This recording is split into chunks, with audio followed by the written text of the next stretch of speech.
गंगा मोक्षदायिनी नदी कहलाती है।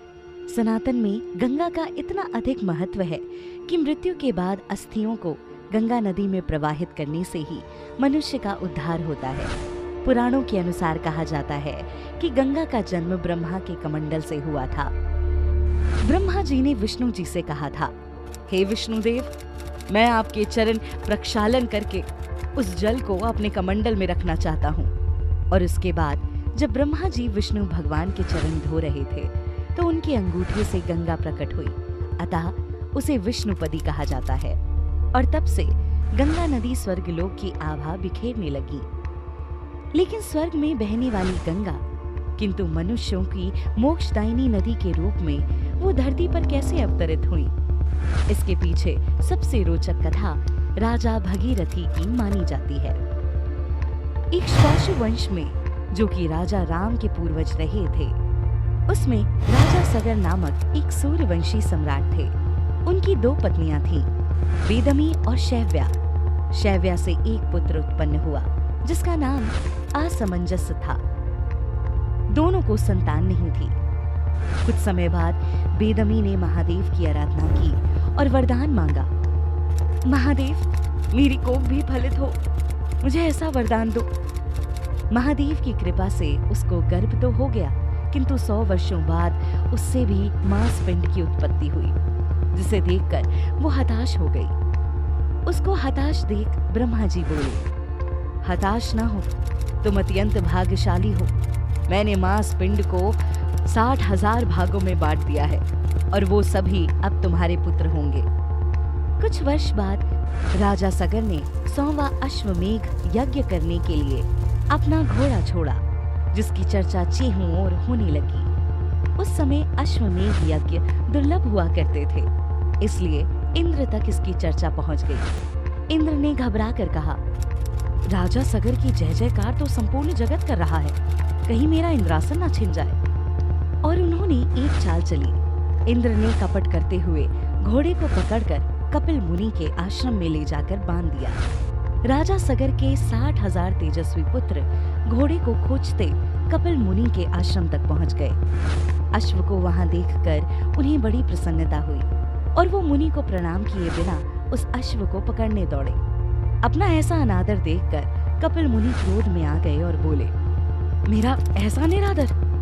उस क्रोध भरी दृष्टि निक्षेप से ही वो क्षण भर में वहीं पर भस्म हो गए। ये समाचार सुनकर राजा सगर हिम्मत हार गए।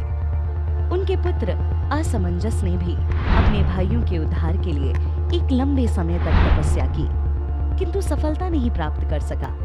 उसके बाद असमंजस के पुत्र अंशुमान ने कपिल मुनि की बहुत सेवा की, जिसे देखकर कपिल मुनि बोले, तुम्हारी सेवा से मैं अत्यंत प्रसन्न हुआ। तुम अपना अश्वमेघ यज्ञ का घोड़ा ले जाओ। अब यज्ञ तो पूर्ण हो गया, लेकिन 60,000 कुमार भस्म हो गए थे। वे किसी प्रकार मुक्त ना हो सके। अंशुमन ने कपिल मुनि से ही इसका रहस्य पूछा। मुनि श्रेष्ठ, अब 60,000 पुत्रों की मुक्ति का उपाय भी आप ही बताएं। कुछ देर बाद सोच विचार करने के बाद कपिल मुनि बोले, इसका उद्धार तो गंगा नदी ही कर सकेंगी, जो स्वर्ग में बहती हैं। उसके बाद से अंशुमन ने गंगा जी को पृथ्वी पर लाने का भरसक प्रयास किया, किंतु असफल रहा। उसका पुत्र दिलीप भी असफल रहा। तीसरी पीढ़ी में पैदा हुए भगीरथ ने भी अपने प्रयास किए, जो बड़ा ही हठी राजा भी था।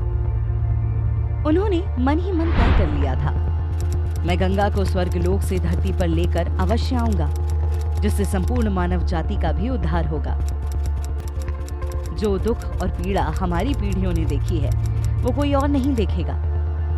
ये कहकर भगीरथ ने ब्रह्मा जी की कठोर तपस्या शुरू कर दी। उन्होंने अनंत वर्षों तक तपस्या की, जिससे प्रसन्न होकर ब्रह्मा जी स्वयं उनके सम्मुख उपस्थित हुए और बोले, वत्स, मैं तुम्हारी तपस्या से अत्यंत प्रसन्न हुआ, मांगो मनोवांछित वर। तब भगीरथ बोले, ब्रह्मदेव, आपके चरणों में बारंबार वंदन करता हूँ। मैं चाहता हूँ स्वर्गलोक में बहने वाली गंगा नदी का अवतरण पृथ्वी लोक पर हो जाए, जिससे न केवल मेरे परिवार का किंतु संपूर्ण पृथ्वी लोक का उद्धार हो जाए। ये इच्छा सुनकर ब्रह्मा जी सकते में पड़ गए। थोड़ी देर सोचकर वे बोले, तुमने इतनी बड़ी इच्छा प्रकट की है। चलो माना कि गंगा धरती पर आ भी जाएगी, किंतु कभी ये सोचा है तुमने क्या पृथ्वी गंगा के वेग को संभाल पाएगा? उसका भार इतना अधिक है कि पृथ्वी लोक तो बह ही जाएगा। भागीरथी को इस समस्या का आभास नहीं था। उन्होंने ब्रह्मा जी से पूछा, इस दिशा में तो मैंने विचार ही नहीं किया ब्रह्मदेव। अब आप ही मुझे राह दिखाएं। मैं अपने कर्म से विमुख नहीं हो सकता। अब धरती पर गंगा को मैं लाकर ही मानूंगा ब्रह्मदेव। भागीरथ की बात सुनकर ब्रह्मा जी बोले, ठीक है भागीरथ, गंगा की वेग, भार और तीव्रता को यदि कोई संभाल सकता है तो वे केवल भोले शंकर। आप इसके लिए भगवान शंकर से आग्रह करें। ये कहकर ब्रह्मा जी वहां से अंतर ध्यान हो गए। ब्रह्मा जी के कहे अनुसार भागीरथ ने अब शंकर भगवान का आह्वान शुरू कर दिया। भागीरथ के कठोर तप को देखकर शिव जी का भोला मन व्याकुल हो उठा। वो उससे मिलने आए और पूछे, इतना कठोर तप तुमने किया भागीरथ? मांगो, क्या मांगना चाहते हो? भागीरथ ने पूरी बात शिव जी को बताई तो शिव जी का मन पिघल गया। वो बोले, इतना बड़ा मनोरथ है तुम्हारा, न केवल अपने परिवार बल्कि संपूर्ण मानव जाति का उद्धार हो जाएगा तुम्हारे इस काम से। जाओ बस, तुम्हारा मनोरथ सिद्ध हो गया। इसके बाद ब्रह्मा जी ने गंगा को पृथ्वी लोक पर छोड़ दिया। गंगा अत्यंत ही घमंडी थी। उनका मानना था कि उनका स्थान केवल स्वर्गलोक में ही है। तो उसने मन ही मन ठान लिया, मैं सब कुछ अपने साथ बहाकर पाताल लोक ले जाऊंगी। देखती हूँ महादेव मेरे वेग को कैसे रोक पाते हैं। शिव जी को गंगा के घमंड को भांपकर गंगा की धारा को अपनी जटाओं में समेटकर जटाएं बांध ली। बाद में भगीरथ के द्वारा पुनः आराधना करने के बाद उन्होंने गंगा की धाराओं को एक एक करके अपनी जटाओं से मुक्त कर दिया। वेग के कारण मार्ग में जाहू ऋषि का आश्रम भी बह चला, जिससे क्रोधित होकर उन्होंने कहा, मैं संपूर्ण गंगा का आचमन करता हूँ, घमंडी नदी। भागीरथ ने उसके बाद मुनि का आह्वान किया। भागीरथ की आराधना से जब मुनि प्रसन्न हुए तो गंगा को जंघा से प्रकट किया। तब गंगा भागीरथ से जानवी कहलाई।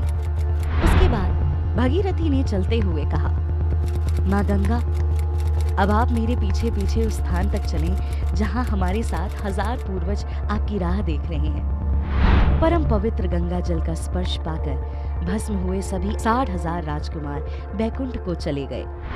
भगीरथ अपने पूर्वजों को तार कर कृतकृत्य हो गए। चूंकि राजा भगीरथ गंगा को पृथ्वी पर लाए, इसीलिए गंगा भागीरथी भी कहलाती है। और इस तरह से स्वर्गलोक में बहने वाली नदी गंगा पृथ्वीलोक पर अवतरित हुई। ये एकमात्र नदी है जो तीनों लोकों में बहती है, स्वर्ग, पृथ्वी और पाताल। इसलिए इसको त्रिपथगा भी कहते हैं।